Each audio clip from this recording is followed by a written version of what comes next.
ganito ang technique ng crunchy pork, kung paano magluto ng crunchy pork. Lagayin natin ang ating baboy. Ayan siya guys. Lutuin lang natin siya ng 5 minutes na panlaga. Ngayon, okay na siya. Haluin. Tanggalin na natin sa ating lutuan. Ito na guys ang ating baboy. Fry muna natin siya sa slow cooking. 5 minutes. Ito ang ating pork chop.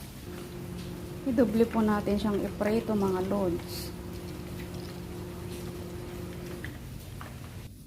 Ito na ang ating pork chop. Lechon pork mga lods. Ganyan po.